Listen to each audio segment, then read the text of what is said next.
think it does its own thing. There we go. Hey, Hi, how are you? good. Look at you. Oh, beat to the guns. What you doing? I had to come and represent. I couldn't pop up on here looking crazy. Gorgeous, gorgeous. Well, I'm gonna give you a proper introduction because I want everybody to know who you are and what you do. But we have a young lady who is a mother, speaker, author, editorial director. Listen here. Don't sleep. Don't sleep. And most importantly, a lover of God. Please help me welcome on the subject of sisterhood, Miss April Daniels. April, welcome to the show. I'm so glad you joined me. Oh, well, thank you for having me again. Yes, always, always a pleasure. Listen, I want to talk sisterhood and everything, but first, how have you been? How are the boys doing? I have been amazing. God has been good. We've been, no complaints over here, just doing what we do and trying to make sure that, we're obedient in the process and making moves and being led. Honestly, this is the first time in my entire life that I am just like, God, where are we going tomorrow? I'm gonna follow you, literally. Wow. And I'm loving where he's taking me.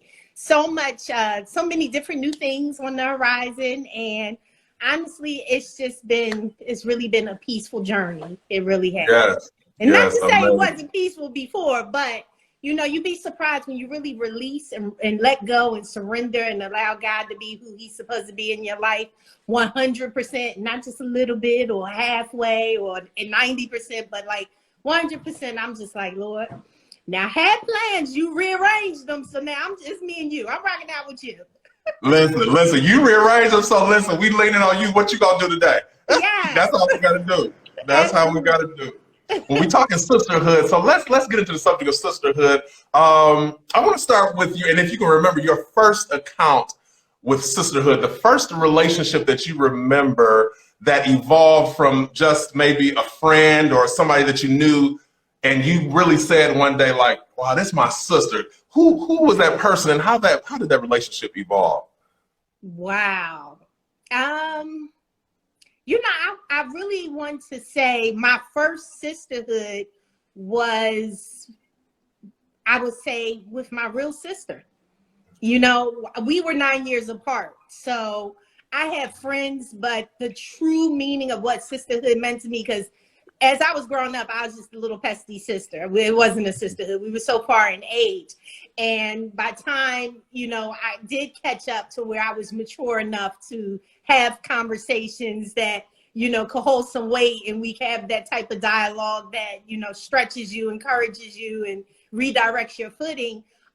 She was really that first experience for me. Of course, I had friends, but they were just they were friends. They were good friends, but I never felt the sisterhood until later on. But at that time, I had established it with my sister. And so, Wow.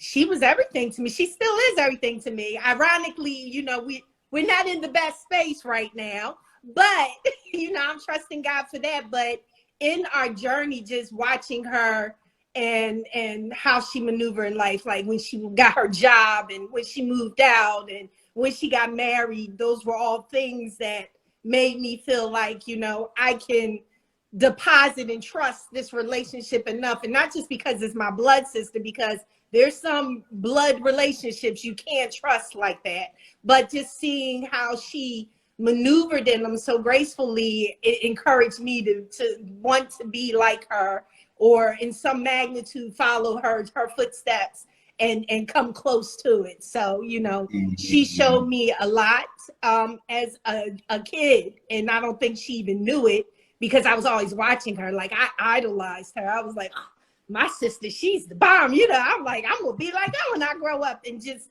every little thing deposited something into me. And so it would be my sister. I've had friends more currently now that I think I feel the strongest sisterhood than any of my actual friends outside of like my support system.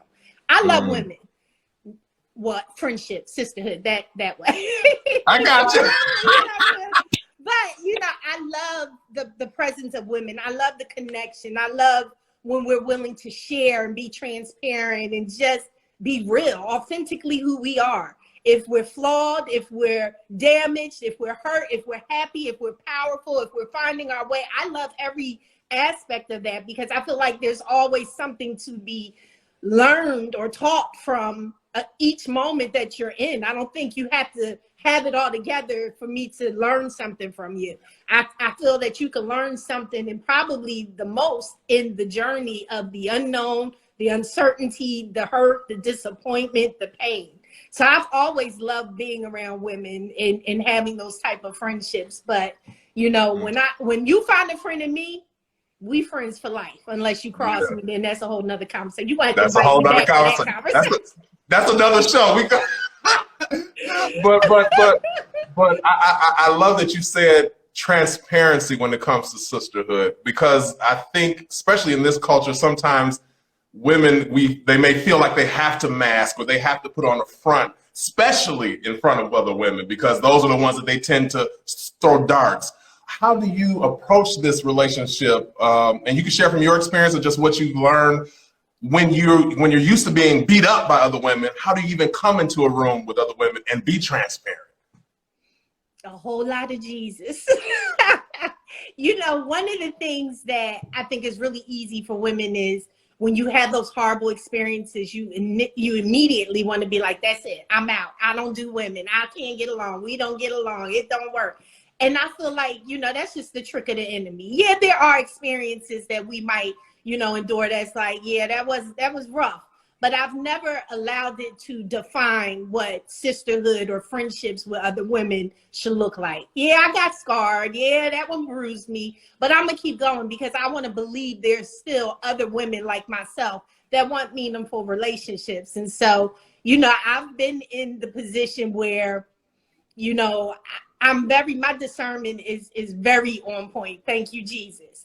And I can look at someone really quickly and kind of assess who they are. And sometimes there are women that you have to dumb yourself down for them to feel secure with you in the room next to them. I've been in that environment. I've been in the environment where another woman will be like, come up here because I want you to shine with me. I've been in the environment where they smile in your face and talk about you behind your back. So I've had pretty much every possible situation thrown my way, but I never wanted it to alter who I was supposed to be in anybody's life. I believe God brings us together and connects us for a greater purpose. Sometimes we get it, sometimes we don't. But even in the unpleasant ones, I like to believe there's something in me he needed to build. And whether it went the way I expected or whether it didn't, there still was something in that process that I had to learn, and maybe they had to learn. You know, I try to worry about me first before I say, oh yeah, well that person or that person didn't do this, X, Y, and Z. No, I can still gain something from the disappointment of this friendship, or I can gain something from the positivity. Any woman I come in contact with, I like to think wherever she's been, we can exchange battle wound stories that gave us battle wounds, or sharpen each other's iron, fix each other's crowns. It doesn't take anything away from us when we, you know, share in that capacity, even if we aren't on that same playing field, you know. So true, so true. You talking about sisterhood, and as many of us know here on the line, you dealt with one of the most traumatic experiences in the loss of your husband. And I know you're still healing, and it's going to be a forever healing, but how has sisterhood helped you in that healing process? Who said that? No. What sisterhood? Let me tell you, God was not playing with me. He was like, all right, daughter, it's time for you I need you to do some things. And he was so serious. He didn't come slowly with me. He came like, it's time for you to do what you're supposed to do. And I was just like, what? Like, wait a minute. First I lose my husband, and I promise you, just about everybody that I looked at as a very close friend sisterhood was gone. I mean, it was so many different things that transpired to get us to that point. But I look at it now and I'm like, oh, okay, I saw what God was doing. But obviously in the moment, you like, I'm at my lowest and everybody acting a dang fool. What is going on here? But, you know, with the experience of obviously losing my husband and then thinking the sisterhood, okay, well, I have those people to come in and fill the void. And I'm talking about the people that like I saw and talked to every single day. My immediate. Of course, I had other people who were present, they're still present, but the ones that I've been friends with for over 30 years, those people, I'm like, what are you talking about? And so in his removal of folks, it wasn't to hurt me. It wasn't to make me feel alone, but it was to redirect my attention towards him. It was about me and him.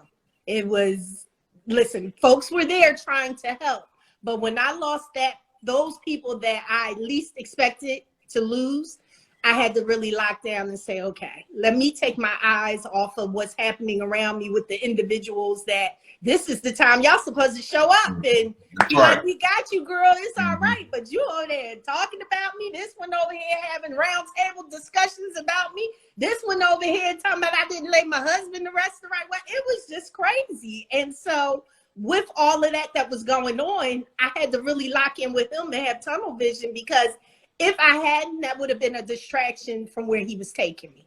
And so I got it. Not then, a little bit later, I was like, they weren't assigned to the season.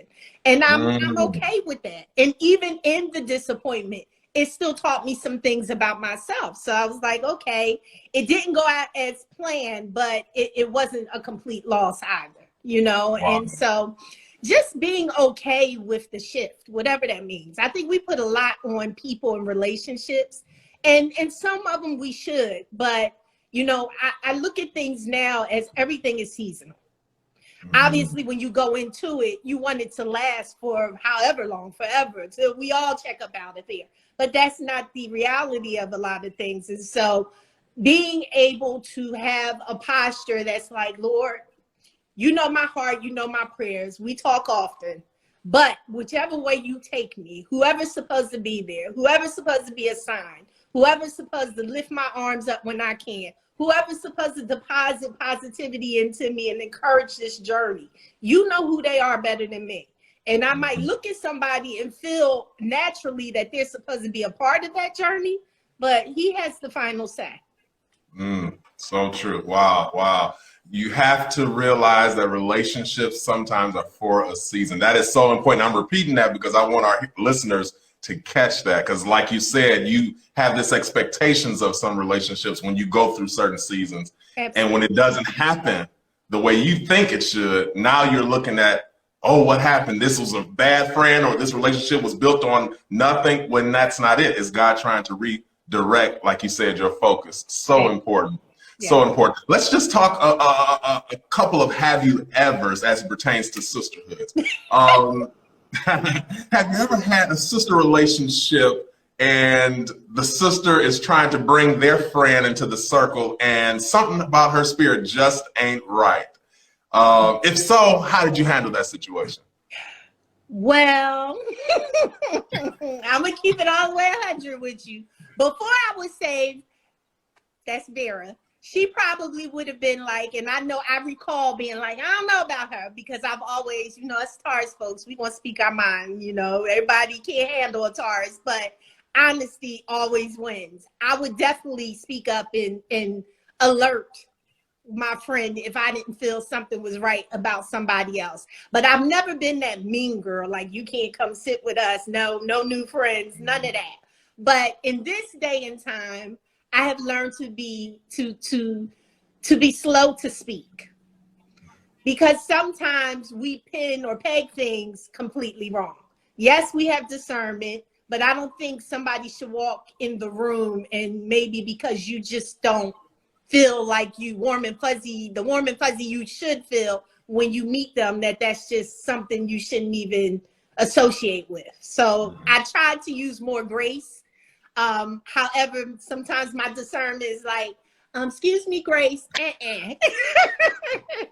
But the times where I'm not sure, I'm slow to say what I may feel or think, because we can be wrong, you know? And I think when you take time to really evaluate where you are in the situation, whether it's you assessing someone else or what they said or what they did, just be a little slow to it. Obviously, you know, it'll show itself in due time, but you know, maybe, just maybe, look at it this way.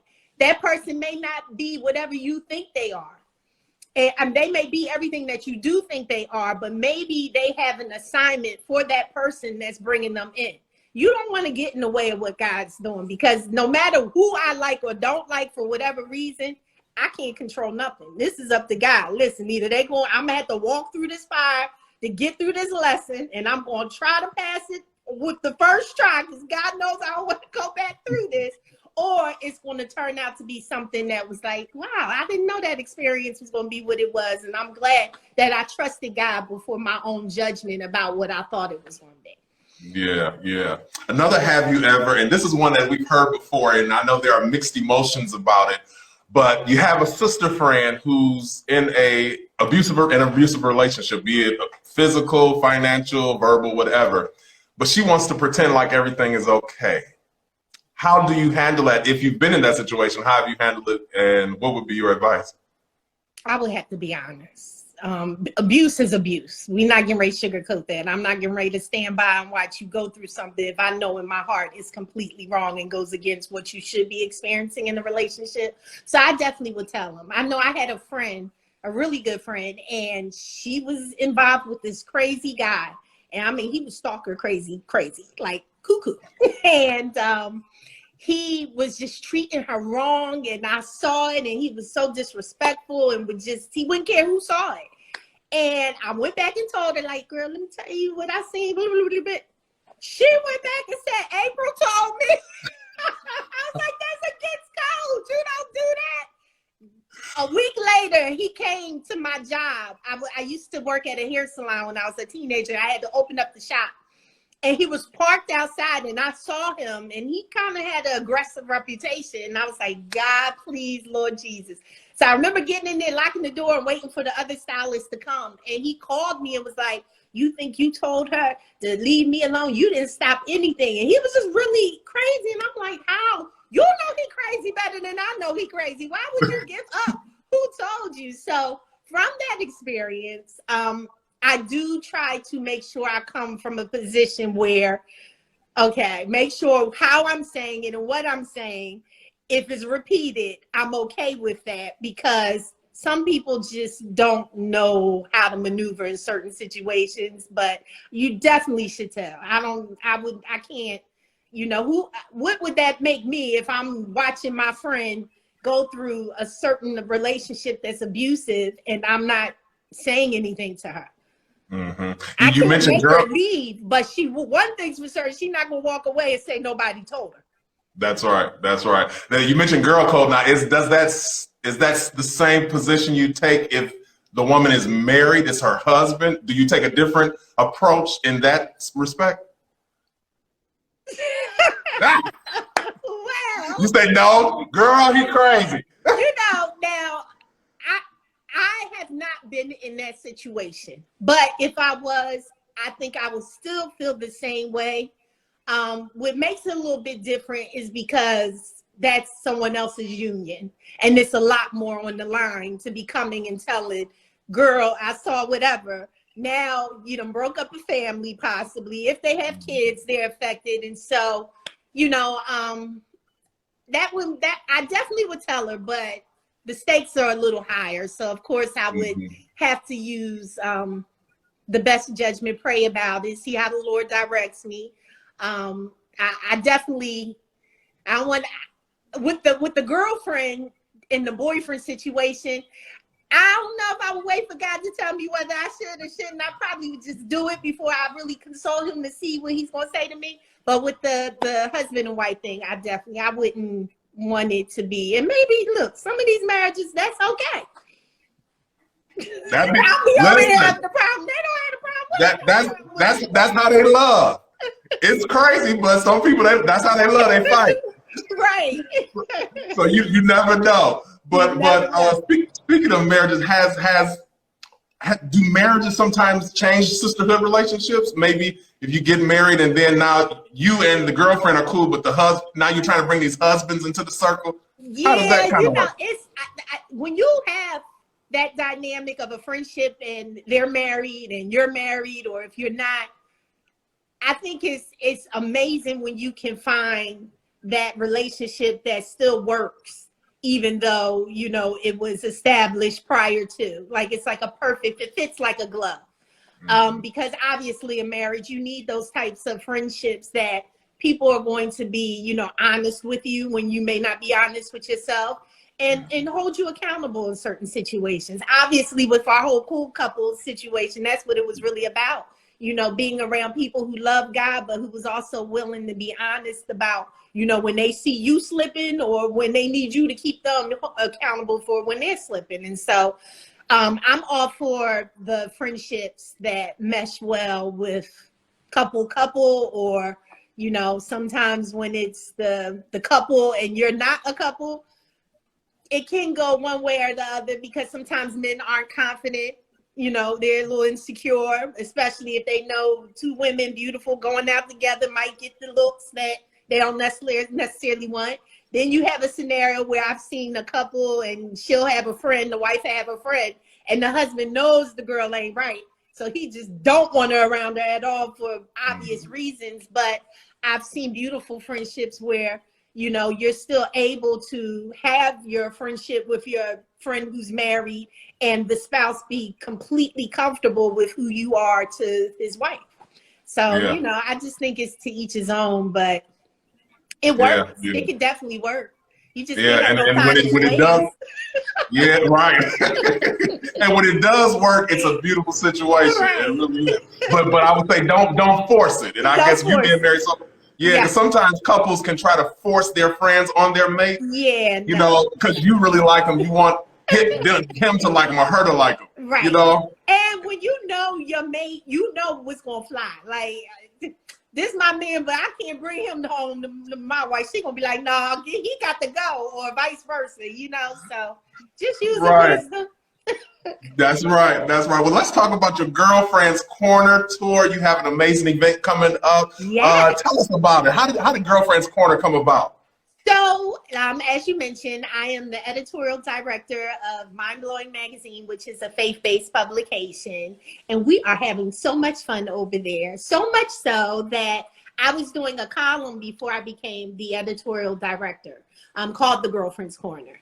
And, you know, that's where I get to be chatty patty and talk about all of the different things that I've experienced. But the purpose of it was just to create a safe place where if you read my story, I hope some part of it connects with you, whether you are currently in that situation, have been in that situation, or something remotely close to anything that I've shared can hit home. And so with that column, you know, I just share, I'm just transparent. I talk about everything: heartbreak, love, friends, changing, redirecting, wavering faith, like whatever comes to mind, how God leads me, I write about it.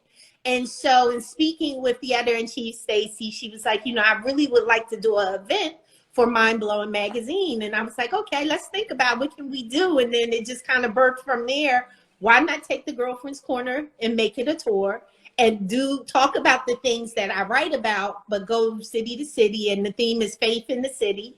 And just really have a night for women to come out and have great food and cocktails and get pretty and be around other women and have really meaningful conversations that really leave us stronger, you know, and more aware of what's really happening. Because sometimes when we're in situations, we just can't really see the purpose. We're so stuck in the emotion of it. And I think sometimes we can get sidetracked by looking at it from a different perspective. And so when you hear another woman sharing from that perspective, it allows you to tap into it with a different view and really, you know, okay, I didn't think about it that way when I was in it, or, oh, okay, wow, or when you get in it. Because God knows I've been in places where didn't think that would be a page in my book. And then when I get there, I have that memory to kind of connect it and know how to maneuver throughout the process. And so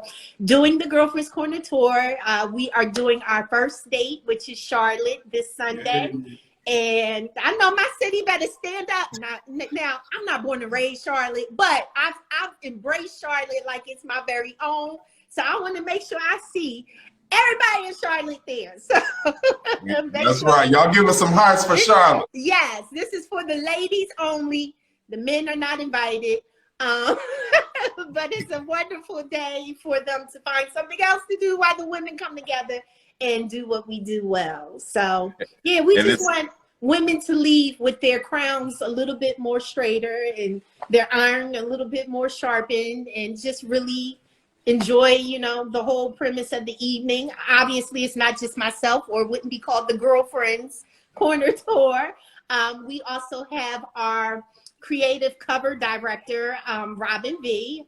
She's responsible for shooting all of our cover features. And then we have our editorial stylist, Joyce Sheffield, who is the CEO of On and Off the Runway Boutique. Then we also have our fitness contributor, Key to Health, Kiana Lachey, and she'll be there. So they're going to be there with me, and we are going to have an amazing time. And I hope y'all gonna be there. If y'all not, the next city is Houston in July, and then we're doing Chicago in October. Now we picked the 3 cities that obviously we did our analyticals and analytics and saw what, you know, made the most sense, and we took the top 3 cities that we, you know, making the most noise in. And so if you want us to come to your city, we need y'all to make some noise. Make some noise. I done seen Delaware on the chat. I seen somebody put Atlanta. New Jersey, Atlanta. Listen, we want to get there. But right now, we just got those 3 cities. So if y'all can make it to us, we would love to see you there. But if you can't, get your city to come on, get them on the map and tell them, listen, we got to rally up and get Mind Blowing Magazine to bring that Girlfriend's Corner Tour over here. Yes.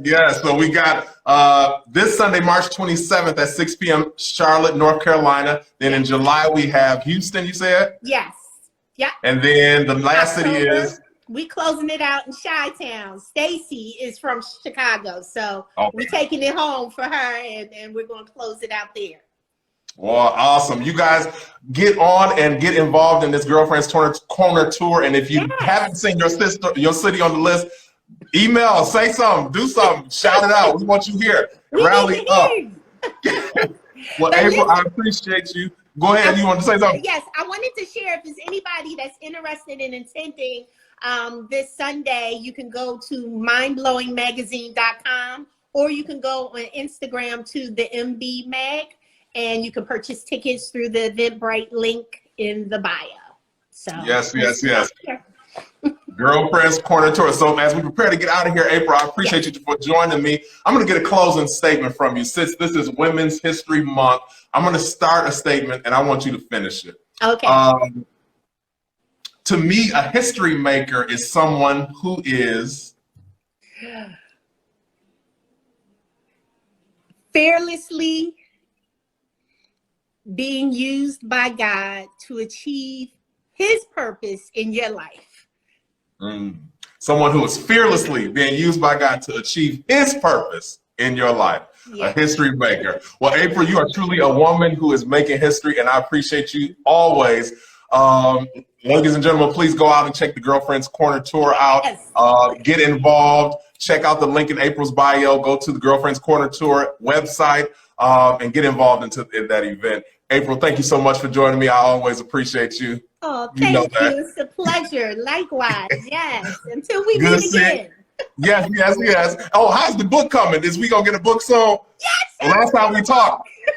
The book is coming. I am still working on it very slowly, but this is one of those things I'm talking about where I was like, Lord, I'm locked and loaded on this book, and He was like, okay, here comes the Girlfriend's Corner column. Okay, I'm like, now I'm writing 2 things. Good. Then He was like, editorial director. I was like, okay, Lord.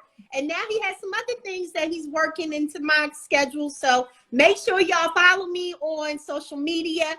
April 7th, I have something special that's coming out. I want y'all to be a part of it. And then also I have a hair oil line that I am launching that, yes, has been growing my life.